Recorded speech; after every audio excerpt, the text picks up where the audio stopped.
What is happening, guys? My name is Jamie. Today we are doing a classic album review for one of the albums that actually began the music we listen to today.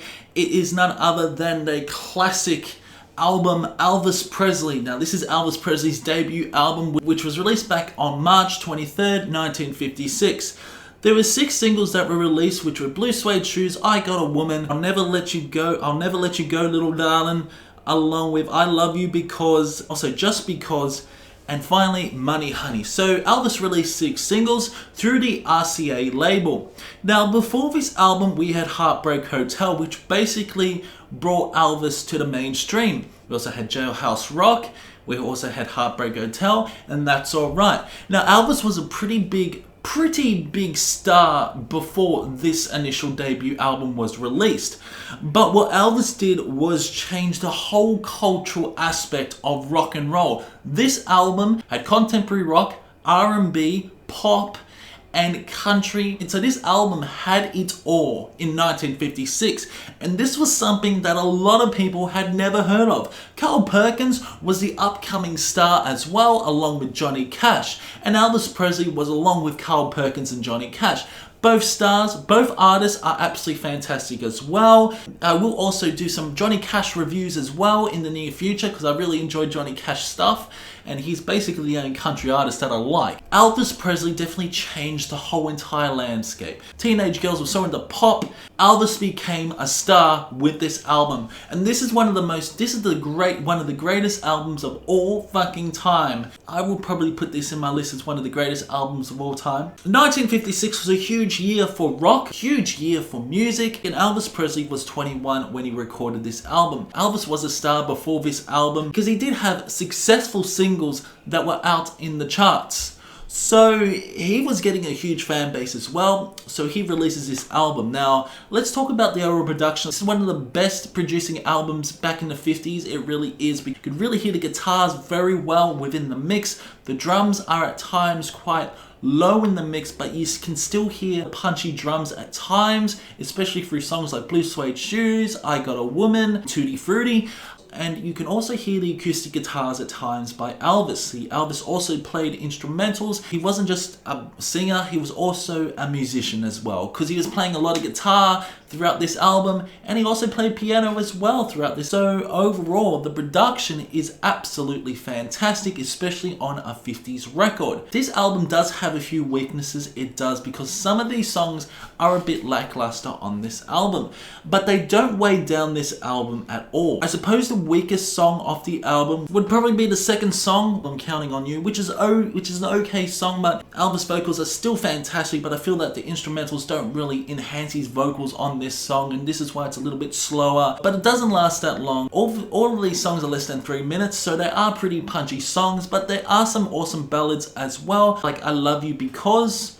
I Love You Because is such a beautiful ballad, it really is. I just love the instrumentals in the background, the really nice, beautiful, soothing guitar, and Elvis's vocals are so damn good. They just love the high tones he can get and the really low tones. They just really combined this song into one cohesive piece. It's overall a fantastic song, with a lot of emotion conveyed as well. The album kicks off with Blue Suede Shoes, which was originally a Carl Perkins song. Well, Elvis made it his own, didn't he? Especially when it was much more heavier and grittier than the original song. But Elvis really belts out these vocals, and I just love the intensity in his vocals. Very good song. I just really enjoy the guitar work as well. The drumming is on point. Love the feels throughout this song. And it's just a really enjoyable song, and yeah, you can bob your head to it, It's one of the most rockiest 1956 songs you could possibly imagine, because Elvis makes it his own. And if you watch some live performances of Elvis back in the 50s, the actual camera was hiding his waist because he was just doing crazy shit with his waist. It's unbelievable, and the girls were absolutely going insane. And Blue Suede Shoes is no exception of being one of the greatest songs by Elvis, and all the girls absolutely loved him, including men as well.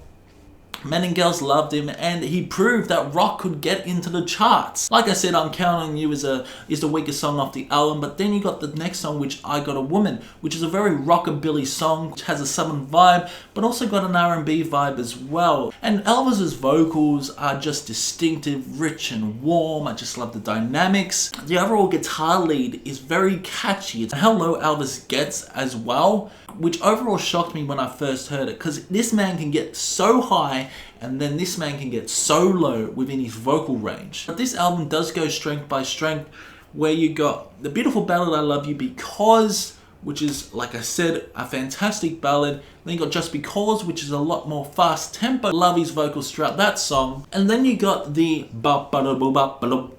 Tutti Frutti. Tutti Frutti, much more hard-hitting song by Elvis. Really do enjoy it. Love the nice progression as well. The instrumentals are quite firing at all cylinders. Some really nice guitar moments, nice solos. Really love how intense Elvis vocals get throughout this song. And then we get Trying to Get to You. Trying to Get to You is such a beautiful song. I just love his vocals on this. His vocals at times are quite reverby. What I've noticed that throughout the end part of the album, that his vocals get quite reverby in tone. They echo, especially through songs like Blue Moon, quite eerie. But Trying to Get to You is another rocker. I really love the piano melody. Low, really low in the mix of this song, and I believe Elvis does do the piano on this. And Trying to Get to You is such an awesome song. Not to mention the beautiful guitar work you were getting throughout the middle part of the song. I just really enjoy the overall transitional notes. Melodic song by Elvis. Then we get to a sort of fun song, I'm Gonna Sit Right Down and Cry Over You. I love his vocals. I'm gonna sit right down and cry over you. I just love his tone. He sings normally and then he gets really low as well. And then we get to Blue Moon. Now Blue Moon, in my opinion, was a song that had to grow on me. I really got into Elvis early. Blue Moon has become a staple song for me. I love it. I love how different it is. It's quite eerie. This would be perfect for a Halloween song in my opinion. It would be. It's just his eerie vocals. But his vocals are so damn beautiful on this song. I just again love the reverby vocal tone within Blue Moon. I really enjoy the percussion of this song. And then we get to the song Money Honey, Money Honey. Beautiful rock of a song and a good way to end off the album. Absolutely love it. I do love the guitar riffs on this song, and overall it's a great way to finish off the album. Yeah, there's really nothing bad I can say about this album. This album is a masterpiece in my opinion. It really is. This is the album that made rock and roll and inspired bands such as Led Zeppelin, Deep Purple, Black Sabbath. Yeah, this is the album that has inspired many other musicians. I believe Mick Kenny from And Now Nafrak loves this album as well. Even extreme metal bands have been inspired by this album. So I don't know how I'm gonna rate this, to be honest, but it is one of my favorite albums of all fucking time. And even the next album by Elvis, I feel is just a little bit better. Just a little bit better. It feels like he cranked up the sophomore album to 100. Compared to this, for Elvis Presley debut album, it is a 9 out of 10. I don't think I can give it a 10 out of 10 because it just has a weak song, the second track, which is still a beautiful song. Like, it's still a beautiful song, but it just doesn't hold what the other songs do. Just doesn't hold that substance. So it's a 9 out of 10 it gets. So I will be continuing my Elvis Presley series reviews throughout next year. Comment below what you thought about this album and this review. Do you agree or disagree with my opinion? Keep discussing in the comment section below, and I'll see you in the next one.